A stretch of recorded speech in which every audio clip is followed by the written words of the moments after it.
La bonne grâce est au corps ce que le bon sens est à l'esprit. Je vous avoue que quand j'ai appris l'intitulé de mon sujet, je n'étais pas vraiment le plus heureux. Mais quand en plus j'ai vu que je devais être opposé à cette affirmation, j'ai cru que quelqu'un ici avait une dent contre moi. Et puis, j'ai ravalé ma déception et désormais je me tiens ici, face à vous, pour défendre mon point de vue concernant cette affirmation de La Rochefoucauld. Tout d'abord, j'aimerais avec vous analyser la personne de La Rochefoucauld, pour ainsi comprendre en quel sens a-t-il écrit ces mots et en quel contexte. François de La Rochefoucauld était un très grand noble français du XVIIe siècle. Et c'est lors de ce même siècle qu'apparaissent les premiers salons littéraires et où prime l'art de la conversation. Ainsi, à force de fréquentation littéraire, Monsieur de La Rochefoucauld devient ce qu'on appelle un moralisateur, ou moraliste si vous préférez, c'est-à-dire un intellectuel proposant des réflexions à la fois sur les mœurs, les usages et les façons de vivre de la société humaine. Il se met alors à écrire ses pensées, ses idées, un peu à la manière d'un Montaigne dans ses essais. Ces idées, on les retrouve alors dans son œuvre la plus célèbre, Réflexions ou sentences et maximes morales, publiée en 1665. Œuvre de laquelle est issue la maxime à laquelle je me pose face à vous.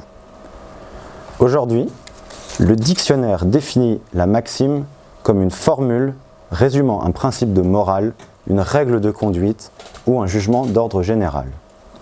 Et c'est exactement ce que souhaite Monsieur de La Rochefoucauld, dans un siècle soumis à plusieurs bouleversements politiques, des complots contre Richelieu, auxquels participe d'ailleurs Monsieur de La Rochefoucauld, ou bien encore la période de la Fronde.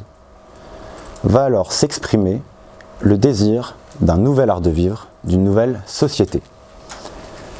En effet, La Rochefoucauld utilise alors la maxime afin d'en faire un instrument permettant de dévoiler sa pensée.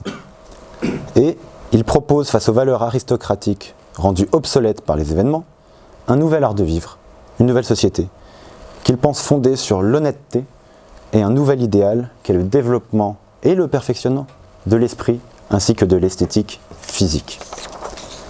Or, nous ne sommes plus au XVIIe siècle. Ainsi, cette société prônée par La Rochefoucauld est elle-même devenue obsolète, ce qui par conséquent fait que cette maxime l'est elle-même. Et c'est ce que je vais vous démontrer maintenant. La grâce est devenue subjective, car chacun peut avoir une vision différente de l'élégance vestimentaire. Par exemple, dans cette salle, certains parmi vous me trouvent élégant, c'est votre droit, et je vous en remercie. D'autres non, je vous comprends, et c'est votre droit.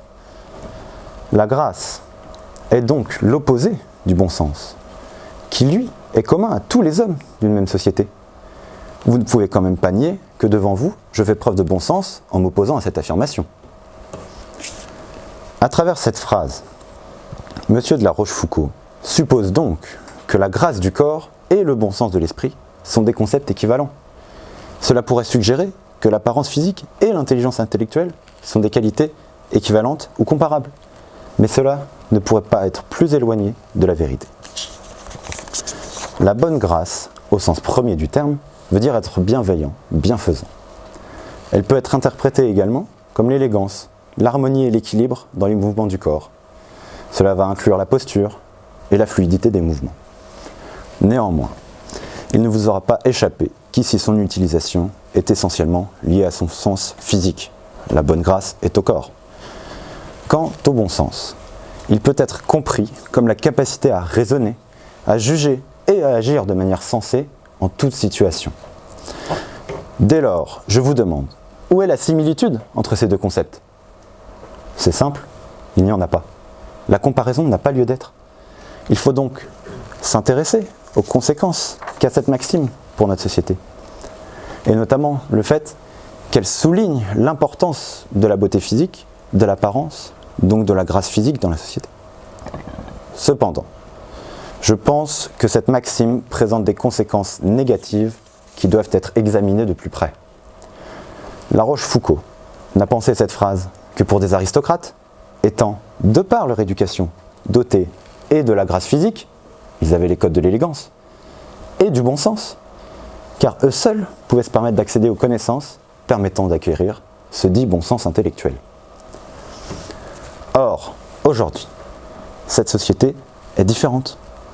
En effet, cette phrase implique que la grâce du corps est quelque chose que l'on peut contrôler, de la même manière que le bon sens de l'esprit. Cependant, grâce aux avancées à la fois scientifiques, sociales, on peut expliquer notamment que la grâce du corps est souvent influencée par des facteurs biologiques tels que la taille, la forme du corps et la génétique, qui sont difficiles, voire impossibles à contrôler. Bien qu'il nous soit possible d'apprendre à être gracieux, à s'habiller élégamment, à être bienveillant, mais si nous n'avons pas un physique avantageux, il nous sera extrêmement difficile d'atteindre la grâce physique. Ce qui est bien triste, je vous l'accorde. Alors que le bon sens de l'esprit, quant à lui, il peut être influencé par l'éducation, par l'environnement et par l'expérience. En bref, par notre socialisation. Des facteurs dont nous pouvons plus nous émanciper, si nous le souhaitons, contrairement à notre physique, qui nous suit pour notre vie entière. Alors que nous pouvons contrôler notre socialisation à partir d'un certain âge, du moment qu'on en est conscient. Bien que pour certains, être doté de bon sens est quelque chose d'inné, je vous l'accorde. Ce qui toutefois demeure très rare et fait qu'ils sont ce qu'on appelle familièrement un petit quelque chose en plus. Cependant, on peut malgré tout se réjouir du fait que maintenant, grâce et bon sens ne soient plus exclusivement des qualités réservées aux plus aisés et que vous, comme moi, puissions y accéder. De plus, cette phrase peut avoir des aspects négatifs pour les personnes qui ne sont pas naturellement gracieuses physiquement ou qui ont des troubles physiques. Elle peut également encourager les gens à valoriser l'apparence physique plutôt que la réflexion et la présence d'esprit, ce qui est bien le mal de notre société actuelle. Ce genre de pensée peut conduire à des pressions sociales et à des standards complètement irréalistes, pouvant causer des dommages psychologiques et physiques à l'échelle d'une société entière. Si c'est cette société que M. de la Rochefoucauld veut nous imposer, je n'en veux pas. L'on se doit de juger les hommes par leurs actes et non pas par leurs attributs physiques. Cette phrase souligne également le fait que l'on ne peut être doté d'esprit si notre attitude n'est pas gracieuse. C'est faux. Prenez l'exemple de Steve Jobs. Il était certes doté d'un très bon sens, lui permettant de créer l'une des plus grandes entreprises de l'histoire. Mais il n'était doté aucunement de grâce, du moins c'est mon avis. Qui ici trouve gracieux le fait de s'habiller en col roulé, en jean et en basket? Pourtant, il a pleinement réussi sa vie sans posséder la grâce et le bon sens en même temps. Par contre, faire preuve de bon sens ne veut pas dire bien le faire avec grâce. Imaginons que vous vous promenez dans la rue et que vous voyez quelqu'un pleurer. Votre bon sens vous dit d'aller le consoler, d'aller consoler cette personne. Mais qui vous dit que vous le ferez bien, vous le ferez avec grâce, que vous saurez trouver les mots bienveillants et bienfaisants pour consoler cette personne? Néanmoins, il faut être honnête. On ne peut enlever à cette maxime qu'elle souligne l'importance de la grâce et du bon sens dans la vie quotidienne. Et elle peut être interprétée comme une invitation à cultiver et à valoriser ces deux aspects de notre être. J'aimerais maintenant vous poser deux questions. Ne peut-on pas être hors des codes physiques et vestimentaire et doté d'intelligence? Si, on le peut.